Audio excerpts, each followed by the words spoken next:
Let's go. Your boy Trey with Let's Just Talk Books with Kara. And we are starting with this is the Chronicle of Narnia.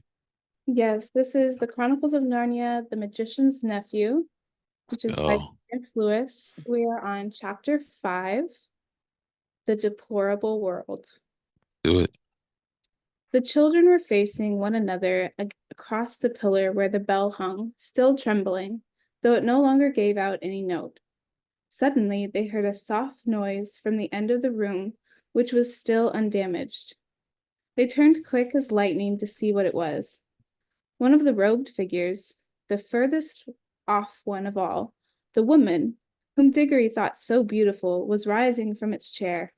When she stood up, they realized that she was even taller than they had thought, and you could see at once, not only from her crown and robes, but from the flash of her eyes and the curve of her lips, that she was a great queen. She looked round the room and saw the damage and saw the children, but you could not guess from her face what she thought of either, or whether she was surprised. She came forward with long, swift strides. "Who has awoken me? Who has broken spell?" she asked. "I think it must have been me," said Diggory. "You?" said the queen, laying her hand on his shoulder, a white, beautiful hand, but Diggory couldn't feel that it was strong as steel pincers. "You? But you are only a child, a common child. Anyone can see at a glance that you have no drop of royal or noble blood in your veins. How did such as you dare to enter this house?" "We've come from another world by magic," said Polly, who thought it was high time the queen took some notice of her as well as of Diggory. "Is this true?" said the queen, still looking at Diggory and not giving Polly even a glance.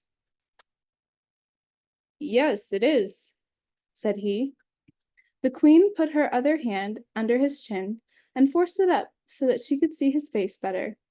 Diggory tried to stare back, but he soon had to let his eyes drop. There was something about hers that overpowered him. After she had studied him for a while, for well over a minute, she let go of his chin and said, "You are no magician. The mark of it is not on you. You must be only the servant of a magician. It is on another's magic that you have traveled here." "It was my Uncle Andrew," said Diggory. At the moment, not in the room itself, but from somewhere very close, there came first a rumbling, then a creaking, and then a roar of falling masonry, and the floor shook. "There is great peril here," said the queen. "The whole palace is breaking up. If we are not out of it in a few minutes, we shall be buried under the ruin." She spoke as calmly as if she had been merely mentioning the time of day. "Come," she added, and held out a hand to each of the children. Polly, who was disliking the queen and feeling rather sulky, would not have let her hand be taken if she could have helped it. But though the queen spoke so calmly, her movements were as quick as thought. Before Polly knew what was happening, her left hand had been caught in a hand so much larger and stronger than her own that she could do nothing about it. "This is a terrible woman," thought Polly. "She's strong enough to break my arm with one twist. And now that she's got my left hand, I can't get at my yellow ring. If I tried to stretch across and get my right hand into my left pocket, I mightn't be able to reach it before she asked me what I was doing.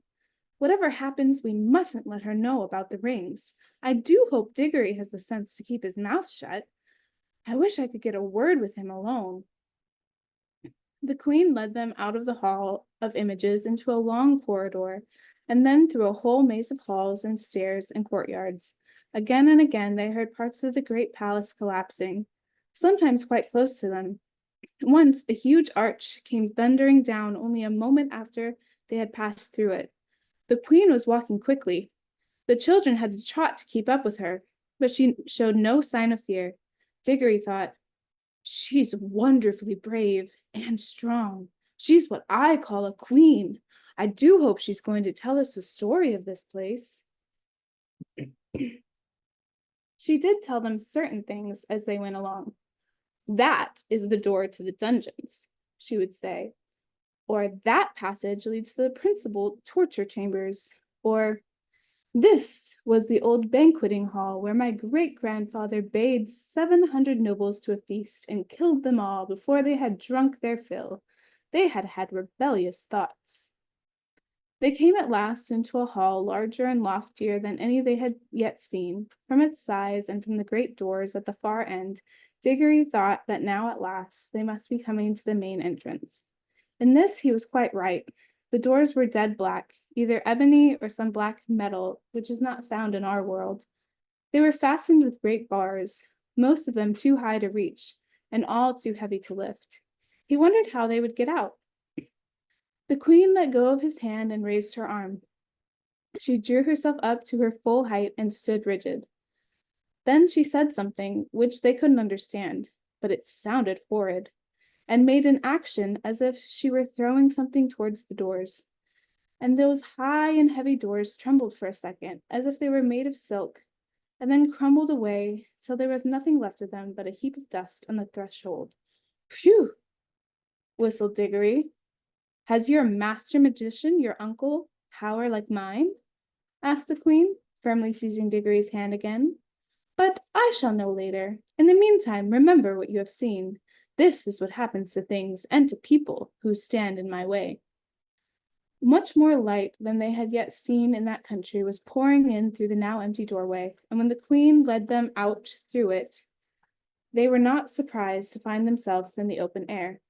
The wind that blew in their faces was cold, yet somehow stale. They were looking from a high terrace, and there was a great landscape out below them. Low down and near the horizon hung a great red sun, far bigger than our sun. Diggory felt at once that it was also older than ours, a sun near the end of its life, weary of looking down upon that world. To the left of the sun and higher up there was a single star, big and bright. Those were the only two things to be seen in the dark sky. They made a dismal group, and on the earth in every direction, as far as the eye could reach, there spread a vast city in which there was no living thing to be seen. And all the temples, towers, palaces, pyramids, and bridges cast long, disastrous-looking shadows in the light of that withered sun. Once a great river had flowed through the city, but the water had long since vanished, and it was now only a wide ditch of gray dust. Look well on that which no eyes will ever see again, said the queen. Such was Charn, the great city, the city of the King of Kings, the wonder of the world, perhaps of all worlds. Does your uncle rule any city as great as this, boy? No, said Diggory. He was going to explain that Uncle Andrew didn't rule any cities, but the queen went on. It is silent now, but I have stood here when the whole air was full of the noises of Charn, the trampling of feet, the creaking of wheels, the cracking of the whips, and the groaning of slaves, the thunder of chariots and the sacrificial drums beating in the temples. I have stood here, but that was near the end, when the roar of battle went up from every street and the river of Charn ran red. She paused and added, all in one moment, one woman blotted it out forever. Who? Said Diggory in a faint voice, but he had already guessed the answer. I, said the queen, I, Jadis, the last queen, but the queen of the world. The two children stood silent, shivering in the cold wind. It was my sister's fault, said the queen. She drove me to it. May the curse of all the powers rest upon her forever. At any moment I was ready to make peace, yes, and to spare her life too, if only she would yield me the throne, but she would not. Her pride has destroyed the whole world. Even after the war had begun, there was a solemn promise that neither side would use magic. But when she broke her promise, what could I do? Fool! As if she did not know that I had more magic than she. She even knew that I had the secret of the deplorable word. Did she think she was always a weakling, that I would not use it? What was it? Said Diggory. That was the secret of secrets, said the Queen Jadis. It had long been known to the great kings of our race that there was a word which, if spoken with the proper ceremonies, would destroy all living things except the one who spoke it. But the ancient kings were weak and soft-hearted, and bound themselves and all who should come after them with great oaths, never even to seek after the knowledge of that word. But I learned it in a secret place, and paid a terrible price to learn it. I did not use it until she forced me to it. I fought to overcome her by every other means. I poured out the blood of my armies like water. Beast, muttered Polly. The last great battle, said the queen, raged for 3 days here in Charn itself. For 3 days I looked down upon it from this very spot. I did not use my power till the last of my soldiers had fallen, and the accursed woman, my sister, at the head of her rebels, was halfway up those great stairs that led up from the city to the terrace. Then I waited till we were so close that we could see each other's faces. She flashed her horrible, wicked eyes upon me and said, "Victory!" "Yes," said I, "victory, but not yours." Then I spoke the deplorable word. A moment later, I was the only living thing beneath the sun. "But the people," gasped Diggory. "What people, boy?" asked the queen. "All the ordinary people," said Polly, "who'd never done you any harm, and the women, and the children, and the animals." "Don't you understand?" said the queen, still speaking to Diggory. "I was the queen. They were all my people. What else were they there for but to do my will?" "It was rather hard luck on them all the same," said he. "I had forgotten that you are only a common boy.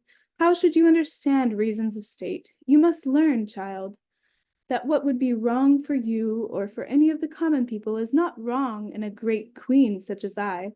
The weight of the world is on our shoulders. We must be freed from all rules. Ours is a high and lonely destiny."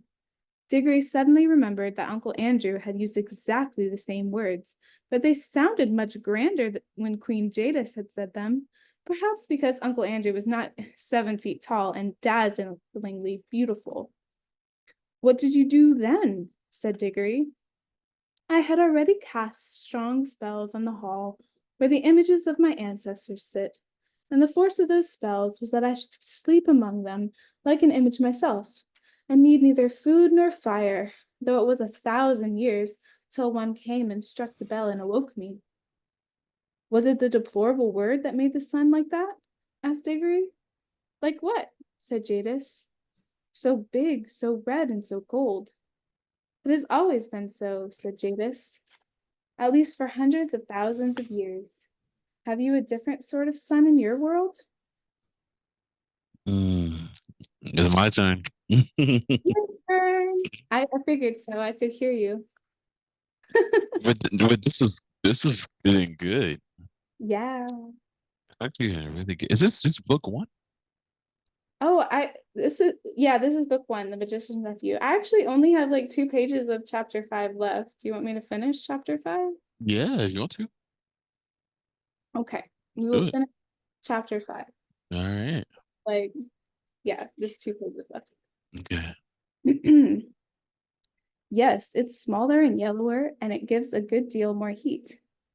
The queen gave a long drawn "Aha!" and Diggory saw on her face that same hungry and greedy look which he had lately seen on Uncle Andrew's. "So," said she, "yours is a younger world." She paused for a moment to look once more at the deserted city, and she was sorry for all the evil she had done there. She certainly didn't show it. And then she said, "Oh, and if she was sorry for all the evil she had done there, she certainly didn't show it." And then she said, "Now let's be going. It is cold here at the end of all the ages." "Going where?" asked both the children. "Where?" repeated Jadis in surprise. "To your world, of course." Polly and Diggory looked at each other aghast. Polly had disliked the queen from the first, and even Diggory, now that he had heard the story, felt that he had seen quite as much of her as he wanted. Certainly, she was not at all the sort of person one would like to take home, and if they did like, they didn't know how they could. What they wanted was to get away themselves, but Polly couldn't get at her ring, and of course Diggory couldn't go without her. Diggory got very red in the face and stammered, "Oh, our world? I didn't know you wanted to go there." What else were you sent here for if not to fetch me? Asked Jadis. I'm sure you wouldn't like our world at all, said Diggory. It's not her sort of place, is it, Polly? It's very dull, not worth seeing, really. It will soon be worth seeing when I rule it, answered the Queen. Oh, but you can't, said Diggory. It's not like that. They wouldn't let you, you know. The Queen gave a contemptuous smile. Many great kings, she said, thought they could stand against the House of Charm, but they all fell, and their very names are forgotten, foolish boy. Do you think that I, with my beauty and my magic, will not have your world at my feet before a year has passed? Prepare your incantations and take me there at once. This is perfectly frightful, said Diggory to Polly. Perhaps you fear for this uncle of yours, said Jadis. But if he honors me duly, he shall keep his life and his throne. I am not coming to fight against him. He must be a very great magician if he has found how to send you here. Is he king of your whole world, or only part? He isn't king of anywhere, said Diggory. You are lying, said the Queen. Does not magic always go with the royal blood? Who ever heard of common people being magicians? I can see the truth whether you speak it or not. Your uncle is the great king and the great enchanter of your world, and by his art he has seen the shadow of my face in some magic mirror or some enchanted pool, and for the love of my beauty he has made a potent spell which shook your world to its foundations and sent you across the vast gulf between world and world to ask my favor and to bring me to him. Answer me, is this not how it was? Well, not exactly, said Diggory. Not exactly, shouted Polly. Why, it's absolutely bosh from beginning to end. Minions, cried the Queen, turning to rage upon Polly and seizing her hair at the very top of her head, where it hurts most. But in so doing, she let go of both the children's hands. Now, shouted Diggory. And quick, shouted Polly. They plunged their left hands into their pockets. They did not even need to put the rings on. The moment they touched them, the whole of that dreary world vanished from their eyes. They were rushing upward, and a warm green light was growing near overhead. That is the end of chapter 5.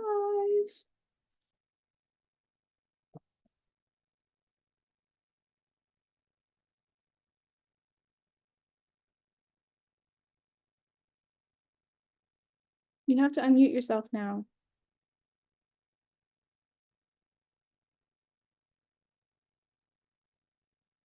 That's what it was. Oh my goodness. You hear me now? Yeah. I'm so sorry. Okay. That was good. That was good. Okay. That's intense. Um, It did get intense. that's intense. And that's chapter 5. That was chapter 5. Yeah. How many chapters are in book 1? Let me see. Let me see. There are 15 chapters. See, okay. So Okay. we're like a third of the way through. Perfect. Okay. All right. Awesome. All right. Give me one second. Let me pull it up. Where we left off, I think I just had it here. What Okay. were, what were your thoughts when I was reading?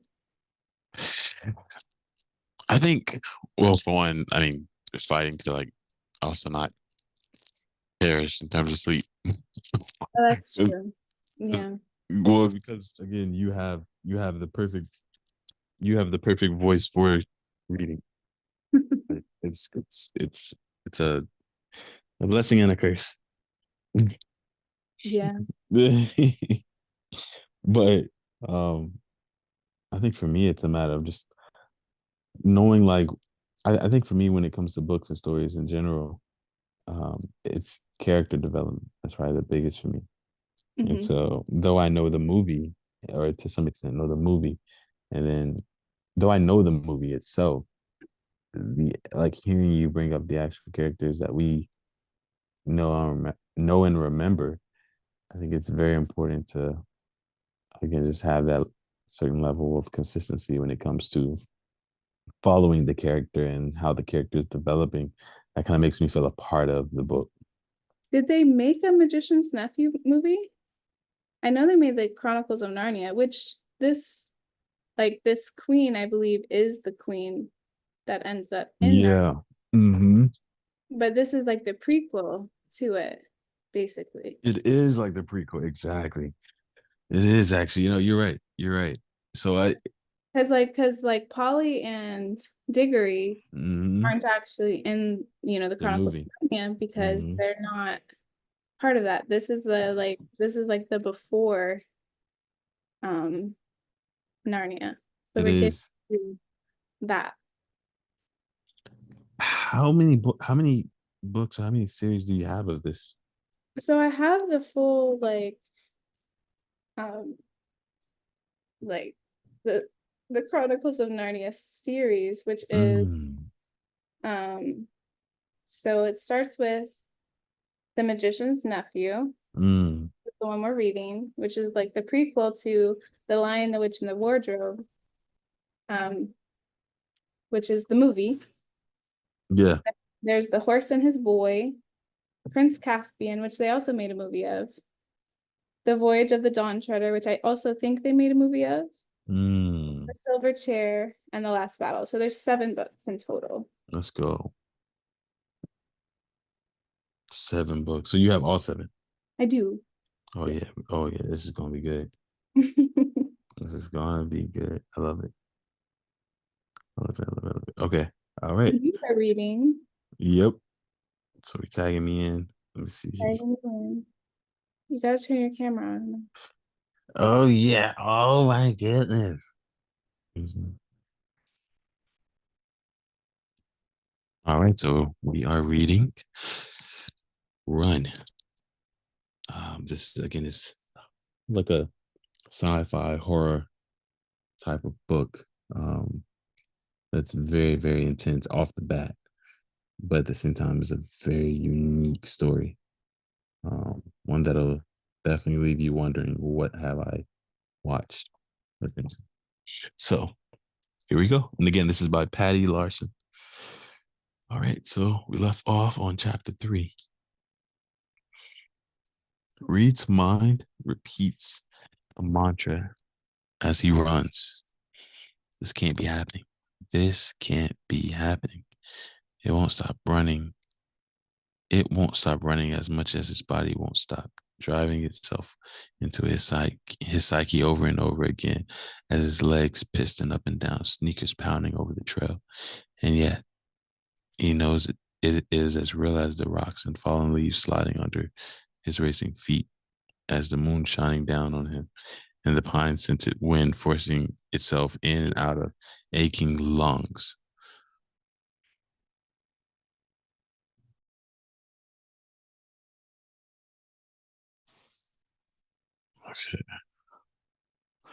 A headlong sprawl forces him to stop. His knees are suddenly on fire, palms aching from the impact, mouth clogged with decaying leaves and dirt. Reed spits out the mess, rolling over on his side. Whimpering in terror, he drags himself into the trees again and scans the path behind for signs of the hunter. Nothing. No one. Not even a hint of movement. He doesn't trust his eyes or any of his other senses. How can he? The one who pursues him moves like liquid lightning, as silent as the wind. Whoever the man is, he looks normal on the outside, but instinctually feels like a wild animal, only better, smarter, able to reason and react with human instinct and cunning. Reed has no doubt the hunter can and will find him and attack without warning. He can't think about the boy, either of the boys, for that matter. Here, they hunt him, but he needs to think of himself. Reed slams that reality into his consciousness until he really believes it.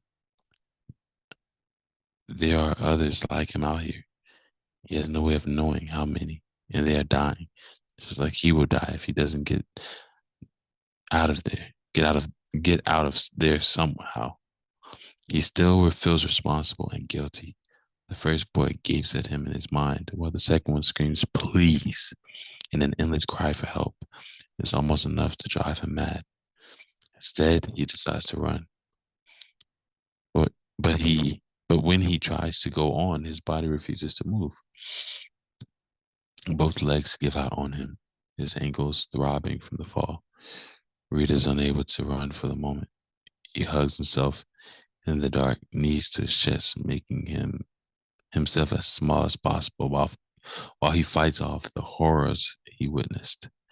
He manages to quiet the panting protest being torn from his throat and rocks back and forth on his hunches while his gaze scans the path and the trees around him over and over again, never ending cycle of fear, guilt, and shame. All right, let's see here. He should have saved that kid. He could have. If he had just moved faster, been smarter. It shouldn't be happening. Why is it happening? That leads his aching head down a fresh path. How did he get here? Memory, memory flickers over the past at last, taking him to the time before he was kidnapped, before he dropped into hell. He's relieved to let go of the path of the death, cries and the accusing stare of the dead boy's body. Yeah. Reed is able to recall the day before and cling to it. Or was it the day before? His concept of time is lost in the face of what is happening to him. Lucy, the restaurant, so fancy he felt like an intruder in his jeans and hoodie. Her choice and her treatment. She acted like she owned the place and no one could say a word.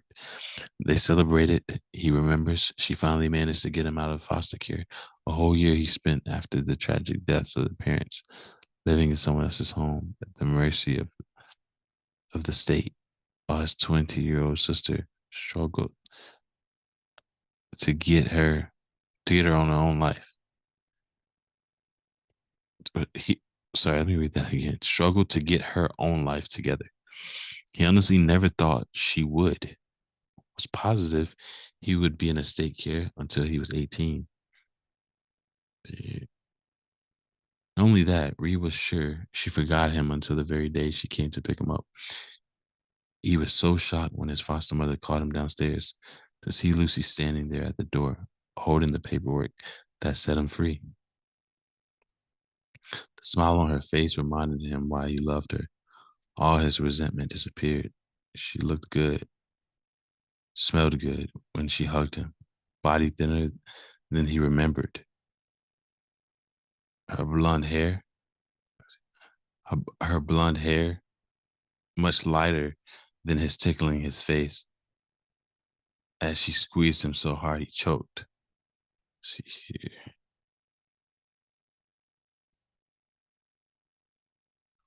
He didn't care. He hugged her back and took in her new life. Her car was expensive, her clothes designer, hair and makeup flawless. She looked like a model or a famous actress. We're set up now, baby brother. She smiled at him past her big, dark sunglasses and patted his knee. Let's see. Patted his knee as he settled his hastily packed bag in the backseat of her black convertible. The combination of her new car smell and freshly dyed leather making him nauseated. Found a good job, a great boss, set up. He hadn't asked her why she didn't contact him that long year they were apart. Why she didn't call, write, email. It didn't matter. They were together. Reed swipes at a thin tear tracing down his cheek. I'm sorry, a thin tear tracing down his cheek. He doesn't have time to feel sorry for himself. Lucy, where's his sister? Mr. Syracuse, Lucy said as she pulled up to their new building. It looked expensive, Mr. Syracuse, she repeated as she led Reed onto the well-appointed elevator that streamed soft music at him. Mr. Syracuse, Lucy whispered as she smiled at him and unlocked the door to their apartment. He's great, Reed. You'll like him. He's got big plans for me, and he can't wait to meet you. The place was posh, plush, She loved showing him around. Nice furniture, great kitchen, a bathroom. Mom would have died for. And his room was huge, stocked full of clothes too. He had his own TV, a brand new iPad. How did she get so lucky? This was way better than anything they had when their parents were alive. He wanted to ask the cost of it all, what the real price was beyond the money it took to buy. But that was the natural cynic in him, his father's influence. Still, he wondered if his sister got herself in over her head, but he was too happy to be with her to go there just yet. Is this the price? Reed's terror is suddenly not just for himself, his sister. She has to be out here too, somewhere. There's no way she will survive without him. Reed's panic is so strong it drives him to his feet again. His mind races. He has to find her. She's all he has. He's all she has. He refuses to lose her again.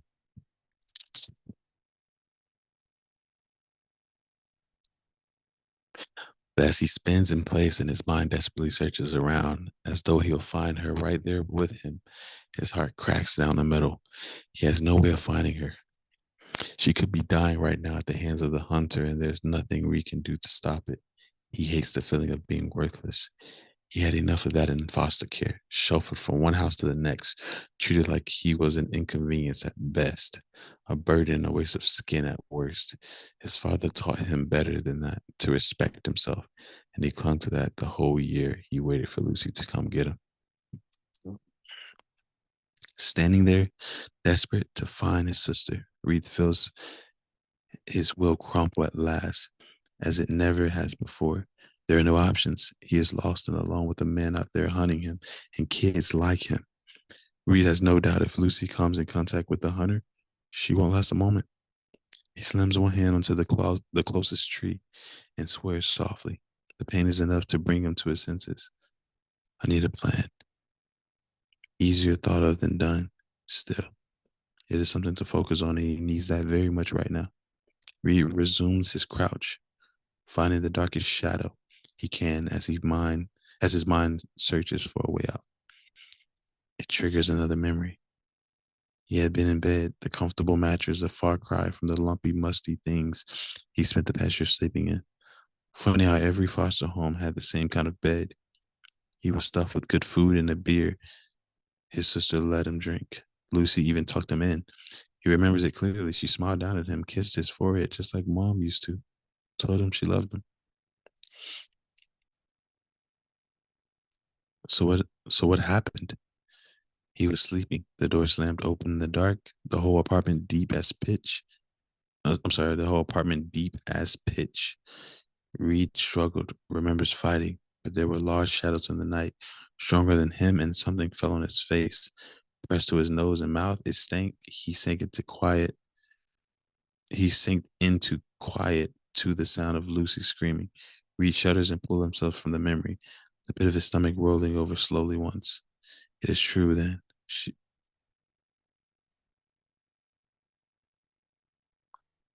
here. Sorry, this thing jumped.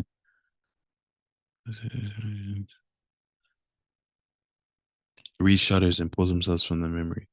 We actually think he sings it quiet. Okay, Reed shudders and pulls himself from the memory, the pit of his stomach rolling over slowly once. It is true then. She is out there with him. This Syracuse she mentioned. He has to be in on it, sold them to some sicko, maybe, some freak who hunts people for fun. Reed's anger surges, and for a moment it gives him power. But it isn't as strong as his fear. It has only enough energy to drive him to his feet one last time. He has to find his sister.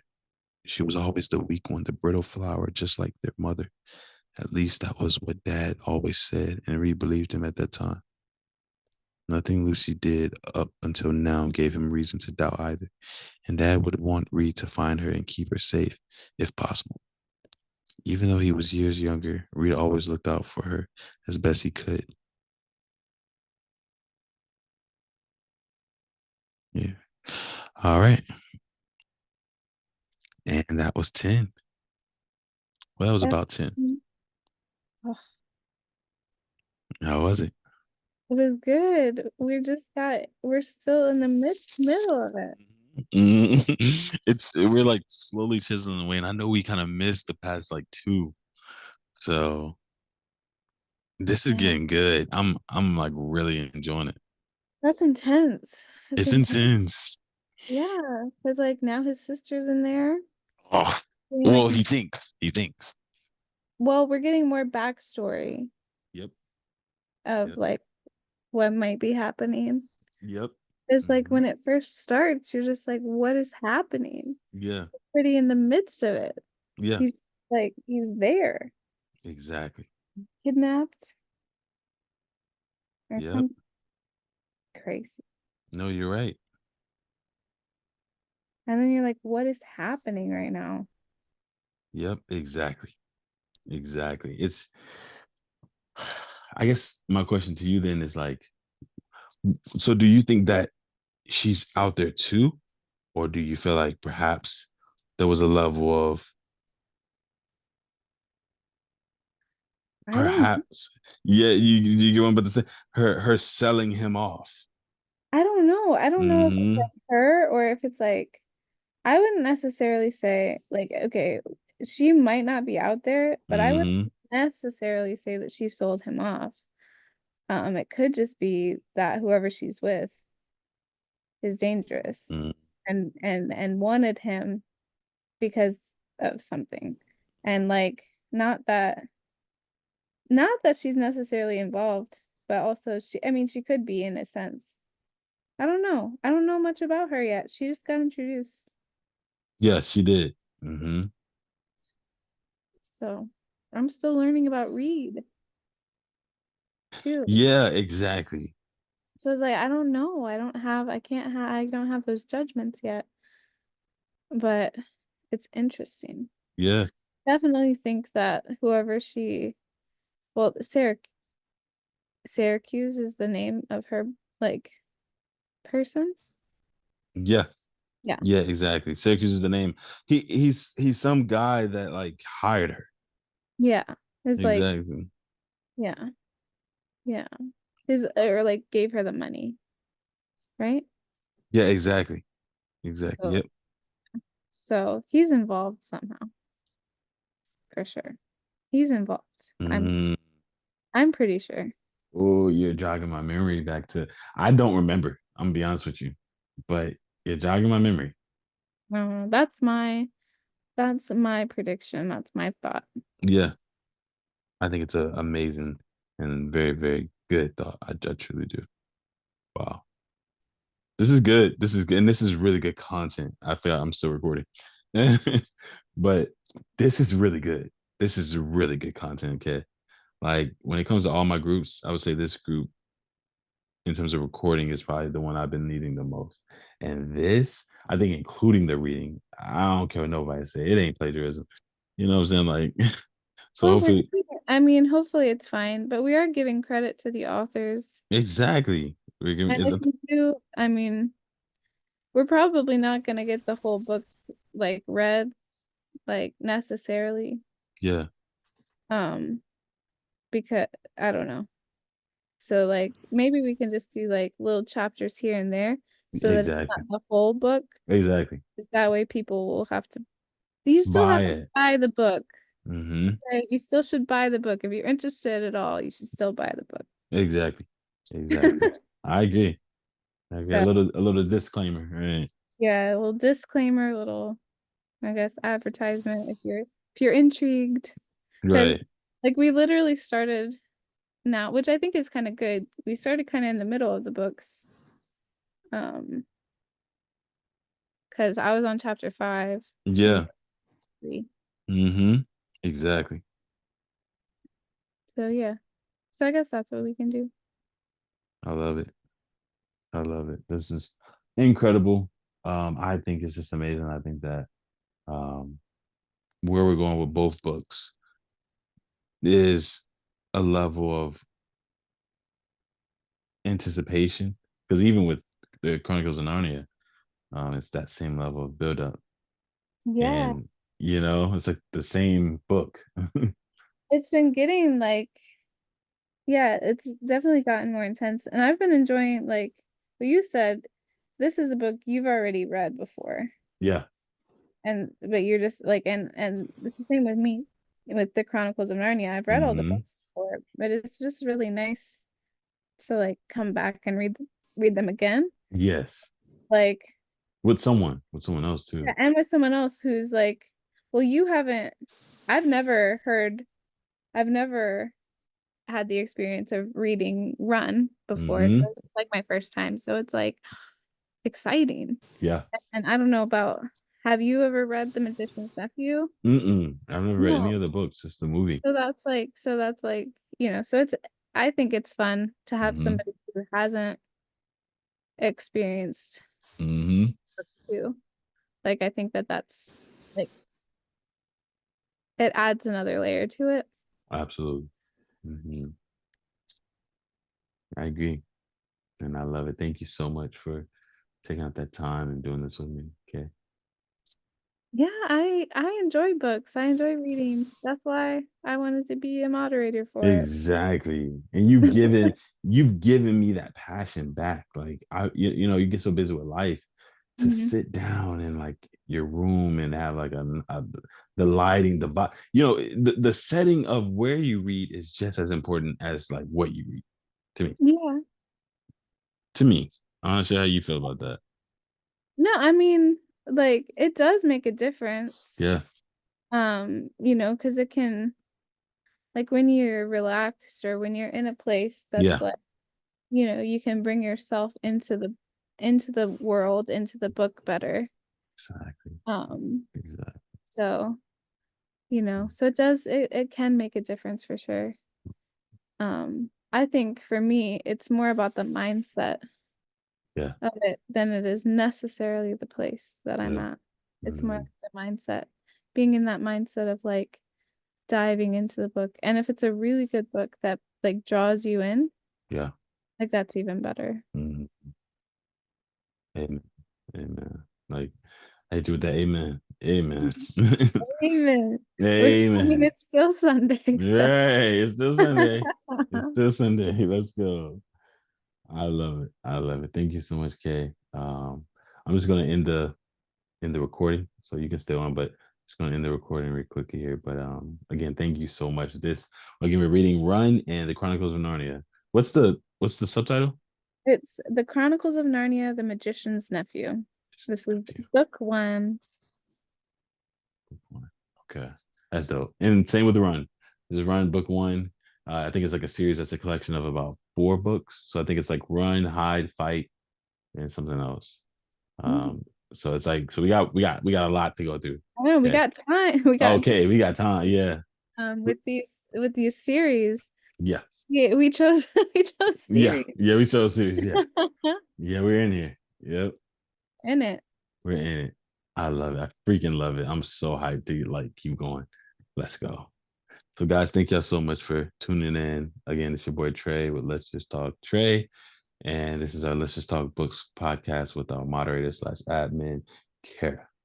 And before we close out, Kara, anything you want to tell them or say, or we're good? Well, I mean, if you are interested in books, like books, you should come join us and Let's bring your go. favorite book because Let's like go. we're kind of doing a Yep. popcorn book reading. So we'd love to have you join us. I love it. That was perfect. Thank you so much, Kay. Thank you guys so much. And again, until next time, peace.